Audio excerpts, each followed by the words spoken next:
Golden success YouTube চ্যানেলে তোমাদের সকলকে জানাই স্বাগতম। আশা করি তোমরা সকলেই ভালো আছো। আজকের এই ভিডিওটিতে আলোচনা করব ক্লাস 8 এর কোষে দেখি 19 নম্বর অধ্যায়ের অঙ্কগুলো নিয়ে আলোচনা করব।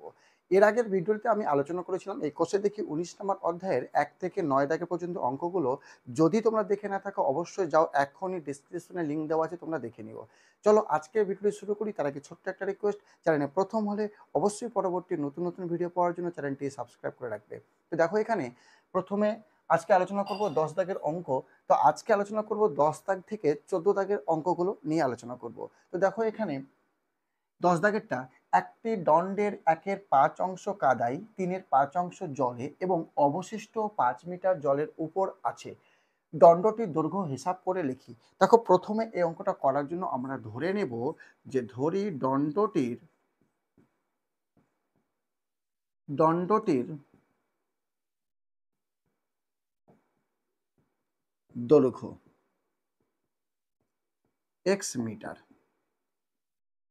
দেখো এখানে দণ্ডটির কত অংশ কাদায় আছে? 1/5 অংশ। তো লিখবো অতএব দণ্ডটি কাদায়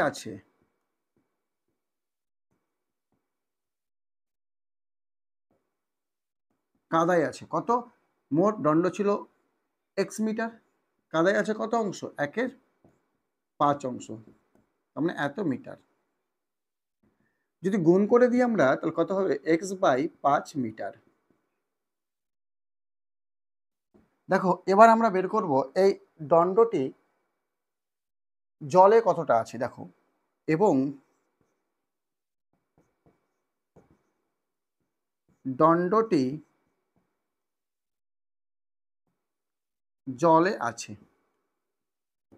মোট দণ্ড ছিল কত মিটার? x মিটার, আর জলে আছে 3/5 মিটার, 5 অংশ। দেখো এবার গুণ করলে হবে 3x/5 মিটার। ঠিক আছে, জলে ছিল 3/5 অংশ আর মোট হচ্ছে আমাদের x মিটার, তাকে এটা গুণ করে আমরা পাবো 3x/5 মিটার। এরপর এখানে দেখো যে অবশিষ্ট 5 মিটার জলের উপর আছে। ঠিক আছে, তো দণ্ডটির দৈর্ঘ্য হিসাব করে লিখি শর্তানুসারে।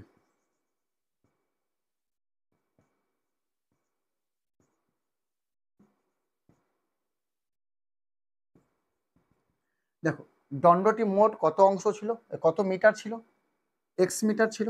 সেখান থেকে কাদায় আর জলে কত ছিল? দেখো কাদায় ছিল x/5 মিটার আর প্লাস জলে ছিল 3x/5 মিটার। মোট দণ্ডটি মোট দণ্ড থেকে কাদায় এবং জলের পরিমাণটা বাদ দিলে কোথায় থাকবে? জলের উপরের অংশগুলো বেঁচে থাকে। জলের উপরের অংশটি কত মিটার ছিল? 5 মিটার ছিল। সমান সমান কত হবে? 5। দেখো বা এক্স এখানে রেখে দিচ্ছি, এইটুকু লসাগু করলে হবে কত? 5। তাহলে 5কে 5 দিয়ে ভাগ করলে 1 হয়, 1কে x দিয়ে গুণ করলে কি হবে? x হবে, প্লাস 5কে 5 দিয়ে ভাগ করলে 1, আর 1কে 3x দিয়ে গুণ করলে কি হবে? 3x হবে, সমান সমান কি পড়ে আছে? 5 পড়ে আছে। বা দেখো x মাইনাস কত হবে? যোগ করলে হচ্ছে 4x বাই কত হবে? 5, সমান পড়ে আছে 5। বা আবার এই সাইডে লসাগু করে দিচ্ছি, 5 লসাগু, তাহলে 5কে x দিয়ে গুণ করলে কি হবে? 5x হবে, মাইনাস 5 ভাগ করলে উঠে যাবে, 1 পড়ে থাকে, তো 1কে 4x দিয়ে গুণ করলে কি হবে? 4x হবে, সমান সমান পড়ে আছে 5। আবার দেখো বা 5x থেকে 4x বাদ দিলে x/4 কত থাকবে? 5, সমান সমান পড়ে আছে 5। এবার কোনাকুনি গুণ করে দিচ্ছি, x সমান সমান কত হচ্ছে? 25, কারণ 5 আর 5 গুণ করলে হবে 25। তাহলে আমরা x এর মান পেয়ে গেলাম 25। অতএব দণ্ডটির দৈর্ঘ্য হচ্ছে 25 মিটার। দেখো এখানে লিখে দিচ্ছি আমি, অতএব নির্ণেয়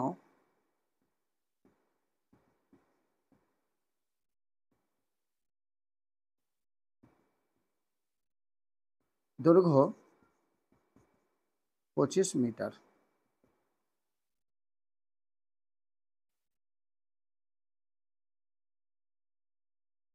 দেখো 11 দাগের অঙ্কটা, আমার বাবার বর্তমান বয়সের 7 গুণ। 10 বছর পরে বাবার বয়স আমার বয়সের 3 গুণ হবে।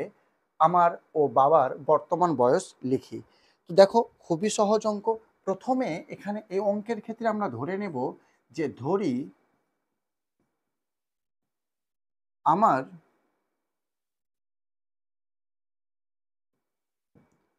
বর্তমান বয়স সমান এক্স বছর। দেখো, আমার বয়স যদি এক্স বছর হয় বর্তমানে, তাহলে আমার বাবার বয়স কত হবে?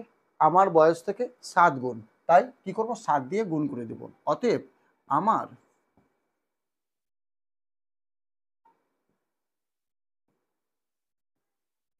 বাবার বর্তমান বয়স কত হবে?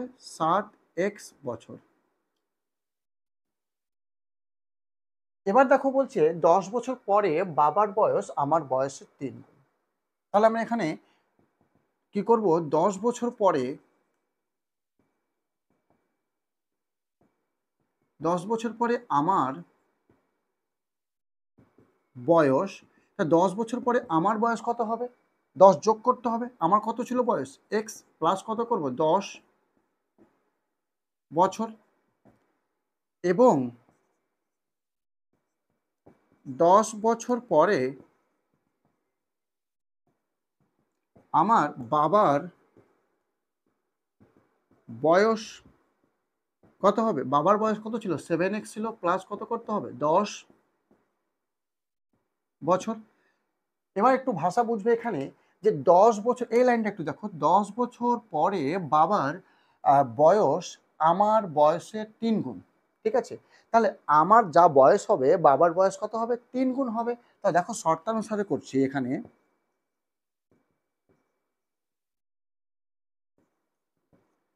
বাবার বয়স কত ছিল? 7x+10। দেখো, বাবার বয়স আমার থেকে 3 গুণ, তার মানে আমার বয়সকে, মানে 10 বছর পরে যে আমার বয়স, সে বয়সকে 3 দিয়ে গুণ করলে বাবার বয়সের সঙ্গে কি হবে? সমান হবে। তাই আমি আমার বয়সকে কি দিয়ে গুণ করছি? 3 দিয়ে গুণ করছি। দেখো, বা 7x+10, এটা গুণ করলে হবে 3x+3×10=30, বা এক্স যুক্ত সংখ্যাগুলোকে একদিকে করে দিচ্ছি, সমান 30 মাইনাস কত হবে? 10, বা 7 থেকে 3 বাদ দিলে হবে 4x, সমান সমান কত হবে? 20। অতএব x সমান সমান 20/4, কাটছি 4×5=20, সমান কত পেলাম? 5 পেলাম। তাহলে x এর মান পেয়ে গেলাম আমরা 5। তাহলে অতএব নির্ণেয়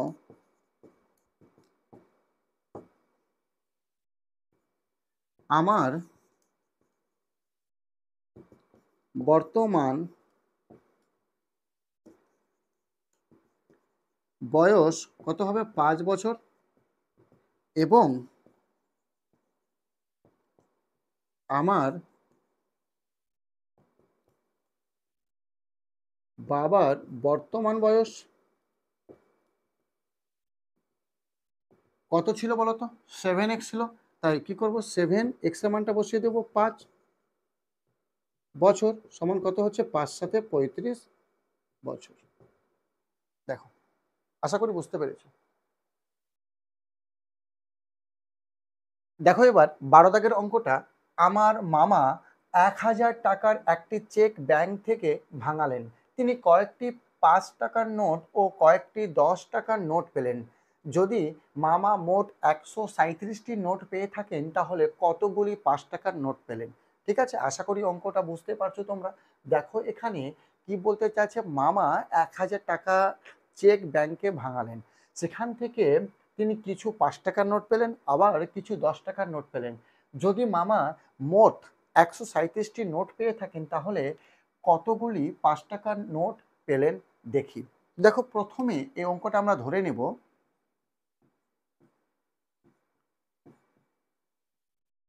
ধরি এক্সটি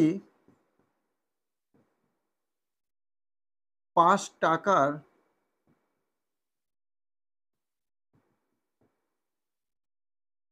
নোট পেলেন। ঠিক আছে, অতএব 10 টাকার নোট কত হবে? 10 টাকার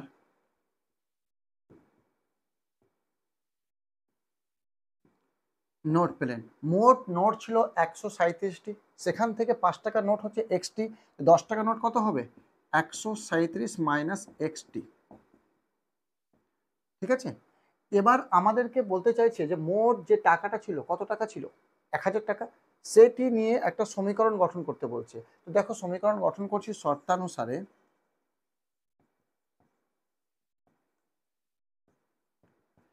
5 টাকা নোট এক্সটি, 10 টাকা নোট এতটি ছিল। তো দেখো কিভাবে করব, 5 টাকার নোট কি ছিল? এক্সটি ছিল। তো দেখো 5 টাকার নোট ছিল এক্সটি, তাহলে 5কে এক্স দিয়ে গুণ করলাম, প্লাস 10 টাকার নোট ছিল, কতটি ছিল বলো তো? 137 মাইনাস এক্স সমান সমান 5 টাকার নোট আর 10 টাকার নোট আমরা যোগ করলে মোট যে নোট ছিল কত? 1000 টাকা আমরা পেয়ে যাব। দেখো এবার সমাধান করছি। এখানে 5কে এক্স দিয়ে গুণ করলে কি হবে? 5x, প্লাস 10কে 137 দিয়ে গুণ করলে কত হবে? 1370, মাইনাস 10কে এক্স দিয়ে গুণ করলে কি হবে? 10x, আর এই সাইডে পড়ে আছে 1000। দেখো সংখ্যা মানে এক্স যুক্ত সংখ্যাগুলোকে আমরা বাম দিকে রেখে দেব, আর ডান দিকে সংখ্যাগুলোকে আমরা রেখে দেব। এই পারে প্লাস ছিল, তাই ওই সাইডে গিয়ে কি হলো? মাইনাস। এবার দেখো 10 থেকে 5 বাদ দিলে কত হবে? 5x, মাইনাসটা বেশি ছিল বলে মাইনাস 5x হবে, সমান 1370 থেকে 1000 বাদ দিলে হবে মাইনাস 370। দেখো মাইনাস মাইনাস কেটে দিলাম, অতএব এক্স সমান সমান কত হচ্ছে? 370/5। দেখো কাটাকুটি করছি, 5 7 35, 2 বাঁচলো, 20 হলো, 4 5 20, সমান পেলাম 74। তাহলে আমরা পেয়ে গেলাম, অতএব 74টি 5 টাকার নোট পেলেন। অতএব নির্ণীয়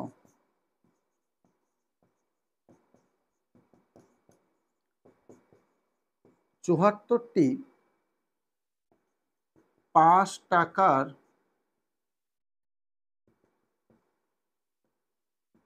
নোট পেলেন। দেখে নাও।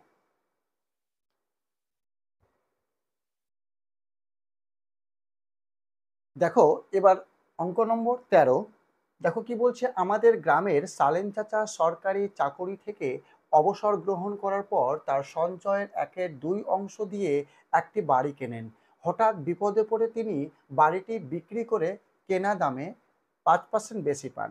যদি তিনি বাড়িটি 3450 টাকা বেশি দামে বিক্রি করতেন, তাহলে কেনা দামের উপর 8% বেশি পেতেন।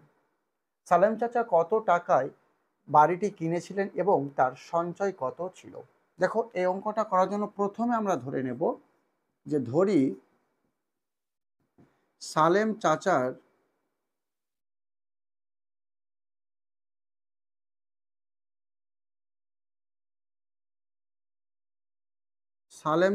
সঞ্চয় x টাকা। অতএব সালেম চাচা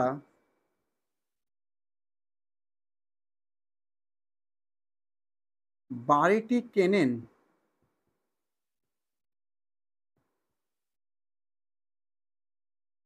বাড়িটি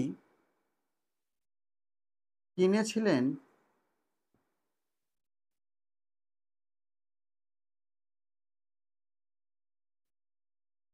কত? কত অংশ? এক মানে সঞ্চয়ের 1/2 অংশ। সঞ্চয় কি ছিল? এক্স, 1/2 অংশ মানে এত টাকা, সমান x/2 টাকা। এবার একটু বুঝবে, হঠাৎ বিপদে পড়ে তিনি বাড়িটি বিক্রি করে কেনা দামের মানে বিক্রি করে কেনা দামের 5% বেশি পান। তাহলে লিখব অতএব বাড়িটি বিক্রি করে বেশি পান।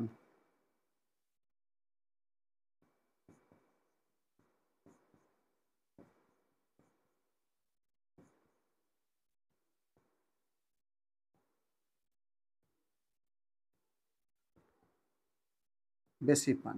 কেনা দামের কত? 5%। কেনা দাম কত ছিল? x/2। তাহলে 5% মানে কি? 5/100 টাকা। বাস। আবার দেখো এখানে কি বলছে, যদি তিনি বাড়িটি 3450 টাকা বেশি দামে বিক্রি করতেন, তাহলে কেনা দামের উপর 8% বেশি পেতেন। অতএব বাড়িটি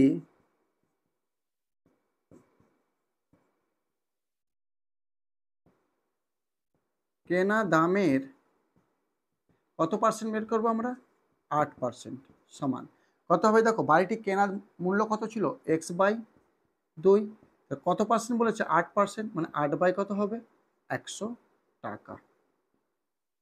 ঠিক আছে, তাহলে এখানে বুঝো যখন বাড়িটি ও 3,450 টাকা বেশি দামে বিক্রি করতেন, মানে যদি বিক্রি করতেন ও, তাহলে আহ, কেনা দামের উপর 8% বেশি পেতেন। তাহলে এটা বেশি কার থেকে? এটার থেকে। কত বেশি? 3,450 বেশি। মানে এই টাকাতে তিনি বিক্রি করেছিলেন প্রথমে। ঠিক আছে, তাহলে যদি সে 3,450 টাকা বেশি দামে বিক্রি করতেন, তাহলে তিনি কত টাকা বেশি পেতেন? মানে এত টাকা বেশি পেতেন। তাহলে এটা বেশি আছে, এটার থেকে কত বেশি আছে? 3,450 টাকা। তো দেখো শর্তানুসারে করে দিচ্ছি এখানে।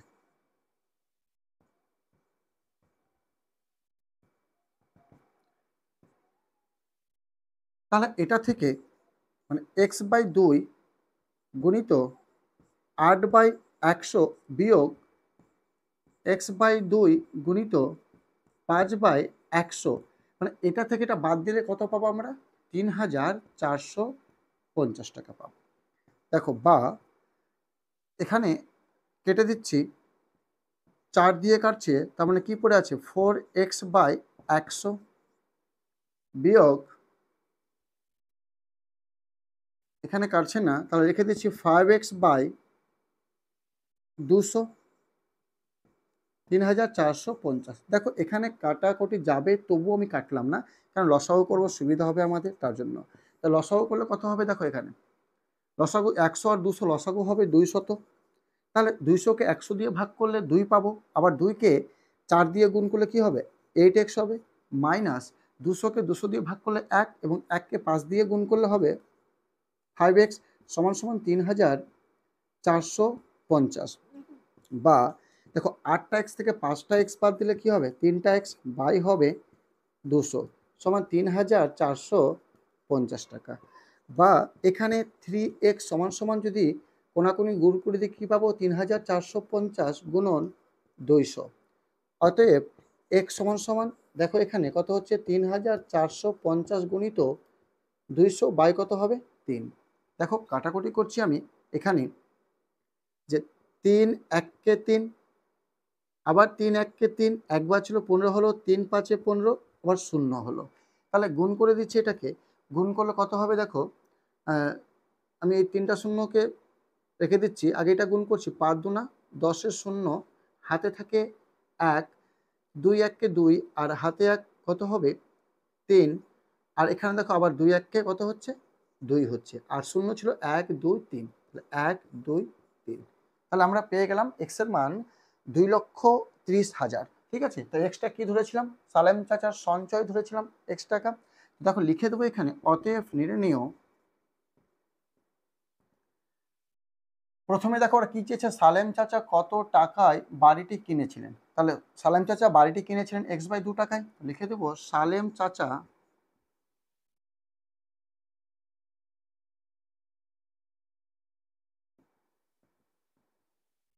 বাড়িটি কিনেছিলেন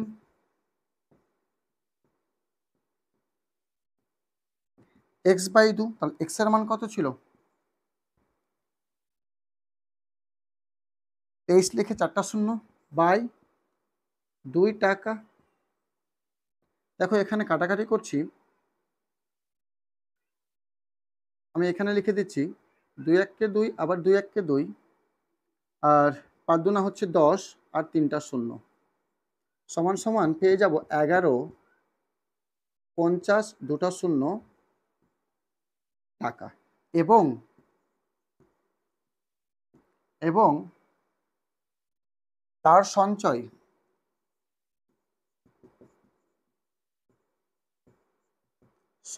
কত হবে? এটাই x এর মানটা, 2,30,000 টাকা। আশা করি বুঝতে পেরেছো, দেখে নাও।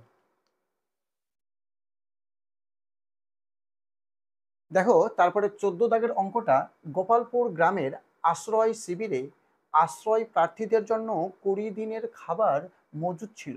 7 দিন পরে আরো 100 জন আশ্রয় প্রার্থী সেই শিবিরে আশ্রয় নিলে 11 দিনের মাথায় সব খাবার শেষ হয়ে যায়। প্রথমে কতজন আশ্রয় প্রার্থী ছিল? তো দেখো এই অঙ্কটা আমি প্রথমে ধরে নেব যে ধরি প্রথমে x জন আশ্রয়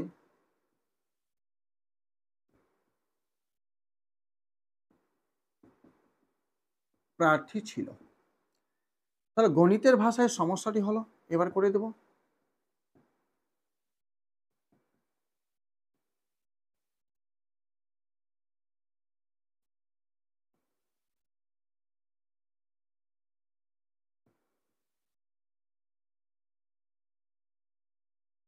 লোক সংখ্যা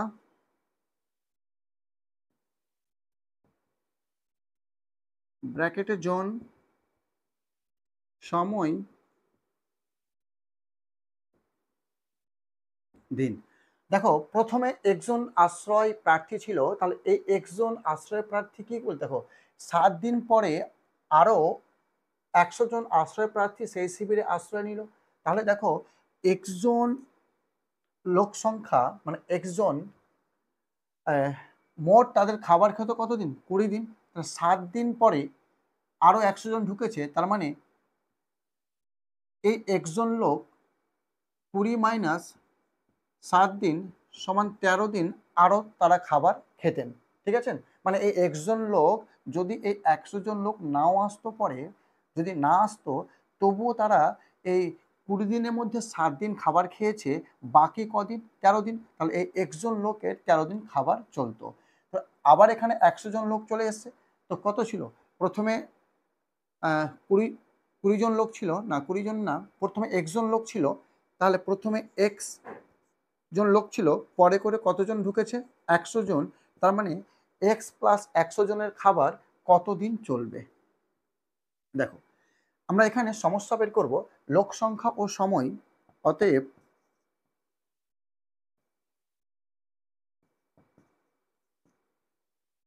লোক সংখ্যা ও সময় সম্পর্কটা বের করব। একজন লোক খাবার খাচ্ছে ধরো 13 দিন, তাহলে এক্স প্লাস 10, লোক সংখ্যা বেড়ে গেল, তাহলে খাবার কি কম দিন খাবে ওরা।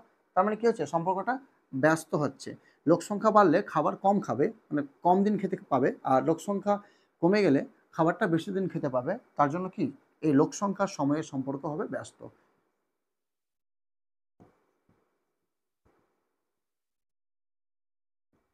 ব্যস্ত সম্পর্কে আছে।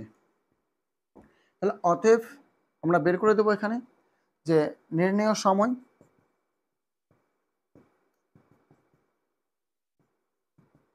কত, 13 ছিল, গণিত ব্যস্ত হলে এই সংখ্যাটা উল্টাবে না, যেভাবে আছে সেভাবে বসে উপরে বসবে, এটা নিচে হবে এক্স প্লাস 100 দিন। তাহলে একে আমরা গুণ করছি, কত হবে 13x বাই এক্স প্লাস 100 দিন। এই খাবারটা কতদিন চলবে, 11 দিন চলবে শর্তানুসারে।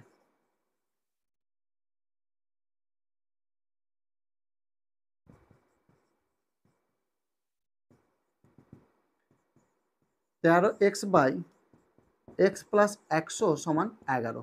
দেখো কোনাকুনি গুণ করে দিচ্ছি, 13x সমান সমান 11x প্লাস 1100।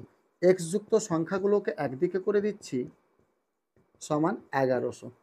তাহলে বা 13 থেকে 11 বাদ দিলে হবে 2x সমান 1100। অতএব এক্স সমান সমান হচ্ছে 1100 বাই 2।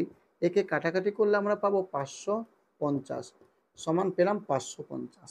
তাহলে আমরা এক্সের মান পেয়ে গেলাম 550। এক্সট্রা কি ধরেছিলাম, যে প্রথমে একজন আশ্রয় প্রার্থী ছিল, তার মানে এখানে কি লিখবো আমরা, 550 জন। অতএব নির্ণেয়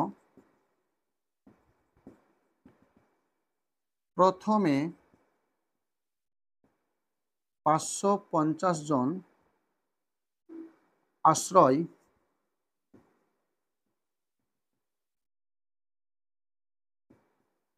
প্রার্থী ছিল।